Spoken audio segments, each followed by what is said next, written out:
ओम अज्ञानितिमिरन्धस्य ज्ञानाञ्जनशलाकया चक्षुरुन्मीलितं येन तस्मै श्रीगुरुवे नमः। हरे कृष्णा। तो कल राधाष्टमी है और कल बहुत ही दिव्य तिथि है और हम सब गौड़ीय वैष्णव के लिए या पूरे ब्रह्मांड के लिए, सब जीव के लिए राधाष्टमी एक बहुत बड़ा त्यौहार है। बहुत बड़ा मतलब एक जीव अगर उन्नति करना चाहता है और गोलोक वृंदावन जाना चाहता है तो ये बहुत ही दिव्य हम सब के लिए एक उपहार है राधाष्टमी। और जो व्यक्ति राधाष्टमी करता है वो परम धाम, जो राधा रानी का जो परम धाम है गोलोक वृंदावन जाता है।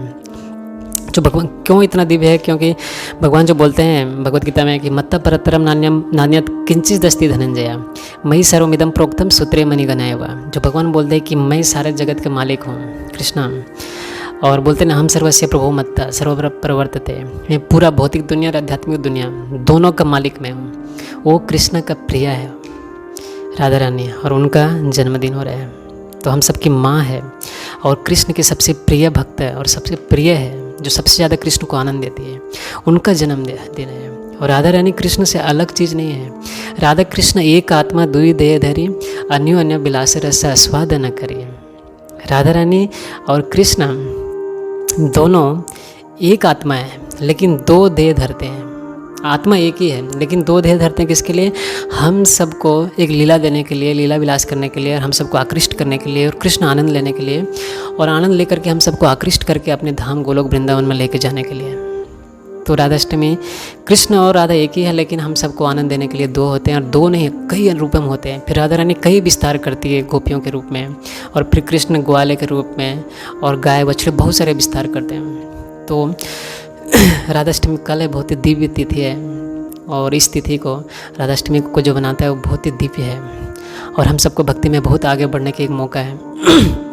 तो एक बार सूत गोस्वामी सब जो सौनक आदि ऋषि हैं उस सूत गोस्वामी से पूछते हैं कि हे सूत गोस्वामी, ये जो संसार सागर जो इतना दुस्तर है उसको कैसे पार किया जाएगा? बहुत दुस्तर है संसार सागर, यहाँ पे काम क्रोध कितना आपको पता ही है। और जो दुर्लभ है गोलोक वृंदावन उसको कैसे प्राप्त किया जाएगा? जो जीव का लक्ष्य है गोलोक वृंदावन उसको कैसे प्राप्त किया जाएगा? आप कुछ बताइए। तो सूत गोस्वामी बोलते हैं कि यही प्रश्न नारद जी ने अपने पिता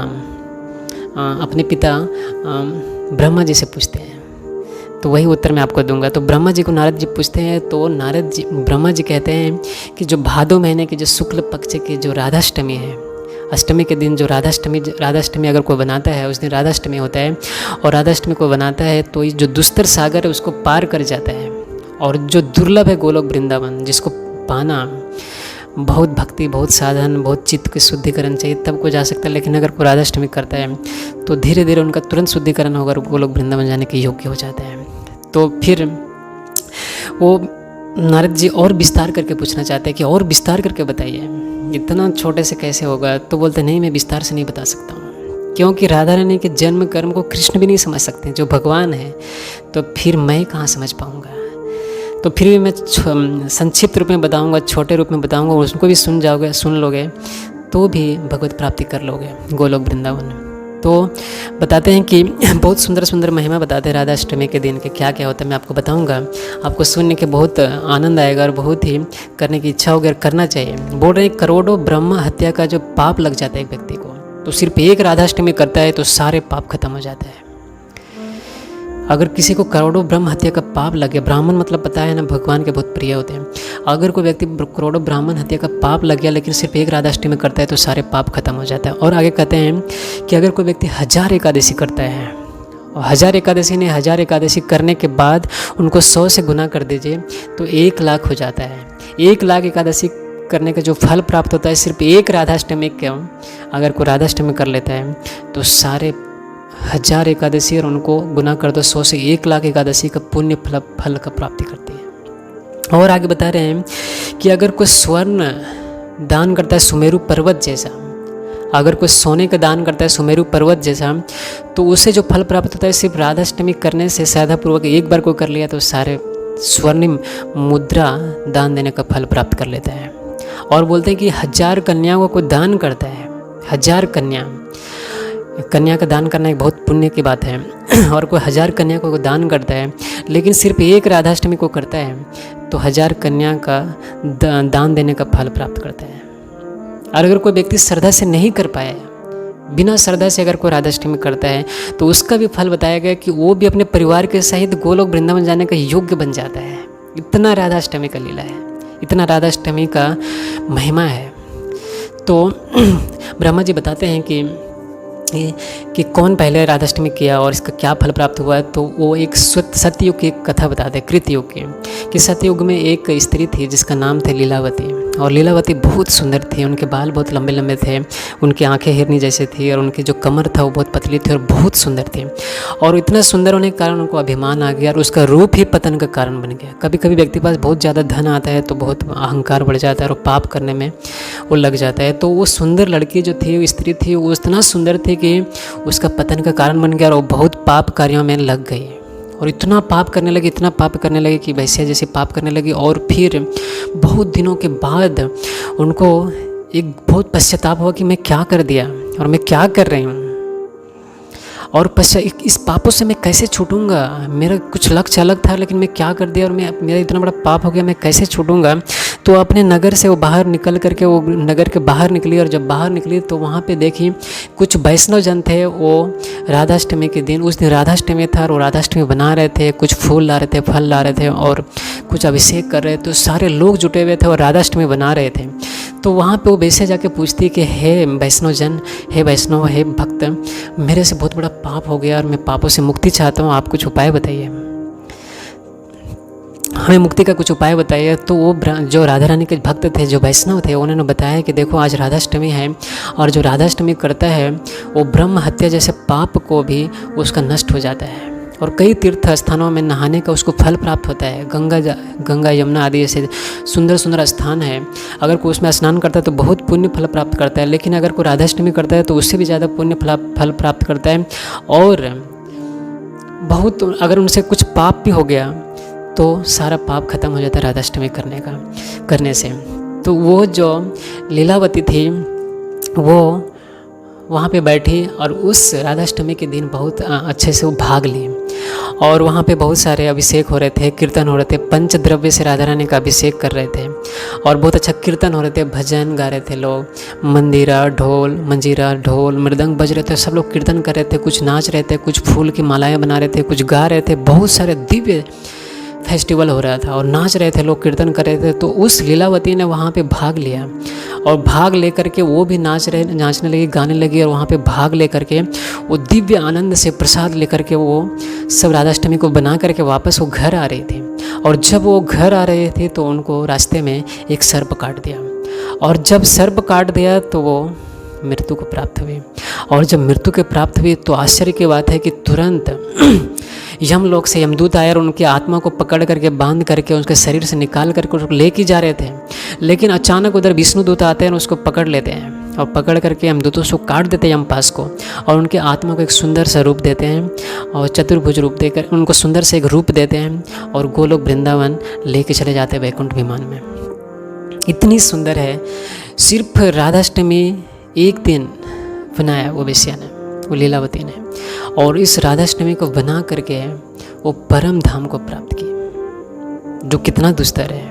गोलोक वृंदावन जाने के लिए कितना योग, कितना तपस्या, कितना नाम जप करना पड़ता है, मन की शुद्धि करना पड़ता है, आत्मा जो इतना हमारे अंदर जो काम क्रोध लोभ है, इतना गंदगी भरा पड़ा है, इसको साफ करना। उसके बाद राधा और कृष्ण के प्रति सेवा जागृत करना, फिर रुचि, फिर श्रद्धा, फिर भाव और फिर प्रेम। उसके बाद कितना स्टेज है, तब हमारा हृदय शुद्ध होगा। राधा रानी के प्रति, कृष्ण के प्रति जब प्रेम होगा और जब हम जाने के योग होंगे तब जा सकते हैं। लेकिन सिर्फ वो श्रद्धा से वो वेश्या, वो लीलावती एक राधाष्टमी किया और वो तुरंत गोलोक वृंदावन चली गई। तो इतना राधाष्टमी का लीला, इतना राधाष्टमी की महिमा है और राधाष्टमी का इतना फल है। तो हम सब भक्तों को राधाष्टमी बहुत अच्छे से बनाना चाहिए, क्योंकि हम सबकी माँ है राधा रानी और भक्ति का भंडार है। कृष्ण के पास भी अपने लिए भक्ति नहीं है, राधा रानी के पास भक्ति है। हम सब भक्तों के अंदर जो थोड़ा जो भक्ति आते हैं ना, अगर राधा रानी के पास जो भक्ति है ना, वो समुद्र के समान है, अगाध समुद्र के समान है और बढ़ते जाता है। और वही समुद्र के जो समान जो भक्ति राधा रानी का, वही भक्ति हम सब भक्तों को अगर एक बूंद भी मिलता है ना, तो भक्त गाता है, नाचता है, रोता है और क्या क्या नहीं करता है। ब्रह्मचारी लोग अपने घर छोड़ देते हैं, सन्यासी लोग घर छोड़ देते हैं उस एक बूंद को प्राप्त करके, राधा रानी की एक बूंद, कृष्ण के प्रति जो भक्ति एक बूंद प्राप्त करते हैं तो इतना वो घर द्वार छोड़ करके, दारू पीने वाले दारू छोड़ देते हैं, मांस खाने वाले मांस छोड़ देते हैं और कई दिव्य भक्ति में लग जाते हैं। तो राधा रानी के अंदर कितना प्रेम होगा। तो हम सब के अंदर अगर हम सब के अंदर भी बहुत सारी गंदगियाँ हैं और राधा रानी हम सब की माँ है, तो माँ की शरण में जाने से हमारी माँ साफ करती है गंदगियाँ। हमारे अंदर बहुत काम, क्रोध, लोभ है और इसके कारण हम दुखी हैं। जैसे एक बच्चा घर में बाथरूम कर देता है या खुद से छोटा बच्चा बाथरूम कर देता है तो अपने मल मूत्र में कभी कभी बहुत लिपट जाता है और इतना लिपट जाता है कि पूरा शरीर गंदगी से भर जाता है और फिर क्या करता है, वो रोने लगता है, तड़पने लगता है। तो पिताजी देखते हैं तो पूरा उसको घृणा आता है, अरे क्या कर लिया ये। वो छूते नहीं है, फिर माँ को बुलाते, फिर माँ आती है तो उसको बच्चे से इतना प्रेम है कि वो तुरंत दौड़ करके आती है और बच्चे से घृणा नहीं करती, वो तुरंत उठाती है, उसको पोंछती है, नहाती है, स्नान करती है और फिर सुंदर रूप से सजा करके वो पिता को देते हैं। तो उसी तरह हम सारे जीव के अंदर बहुत सारी गंदगियाँ हैं। हमारे अंदर संसार को भोगने की प्रवृत्ति है, हर दिन भर में अनंत इच्छाएं भोग करने की है। हमारे अंदर काम है, क्रोध है, लोभ है, हमेशा ईर्ष्या आती रहती है, द्वेष आती रहती है। संसार में हम जीना ही चाहते, भोग ही करना चाहते हैं, हमें गोलोक जाने की इच्छा ही नहीं है। लेकिन जीवन का लक्ष्य है कृष्ण भक्ति और कृष्ण की सेवा करना और गोलोक वृंदावन जाना, ये दूसरे सागर से पार हो जाना। लेकिन कुछ भी हमारे अंदर इच्छा नहीं आ रही है। लेकिन राधा रानी हम सबकी माँ है। अगर हम माँ के सामने रोएंगे ना, कल राधा रानी का जन्म है, उनके सामने रोएंगे कि हे राधा रानी, इस दूसरे सागर से मैं निकाली है, मैं बहुत दुख भोग रहा हूँ, बहुत दर्द हो रहा है, हम सबकी बहुत दुख है, हम गंदे गंदे कार्यों में इतना व्यस्त हैं, हम अपने दिमाग को एक डस्टबिन बना चुके हैं, कचरा का घर बना चुके हैं। चारों तरफ से यूट्यूब, फेसबुक और कई कई गंदे चीज़ों को हम देख रहे हैं, अपने मन में बैठा रहे हैं, अनंत इच्छाएं बढ़ रही गलत कार्यों में और हमारा मन दूषित हो चुका है। ये मन ही डस्टबिन बन चुका है, कचरा बन चुका है, हम दुर्गंधित हो चुके हैं। हमारे अंदर फ्रस्ट्रेशन, दुख और क्या क्या हो रहा है हमारे अंदर में। तो अगर हम राधा रानी हमारी माँ है और उनकी शरण में जाएंगे तो हमारे सारे गंदगियों को साफ कर देंगे, धो देंगे और फिर कृष्ण को समर्पित कर देंगे। तो कल राधा अष्टमी को ज़रूर बनाइए और कल सुबह जल्दी उठ करके भगवान का ज़्यादा से ज़्यादा नाम जप करना है और नाम जप करके कृष्ण से प्रार्थना करना है, राधा रानी से प्रार्थना करना है। आप उनको, राधा रानी को फूल से अभिषेक करा सकते हैं, अगर डीटी है तो पंचद्रव्य से, और उनके सामने कीर्तन करके, कथा करके और कथा सुन करके राधा रानी को भोग लगा करके, उनके सामने गा करके, नाच करके और राधा अष्टमी बना सकते हैं। हरे कृष्णा।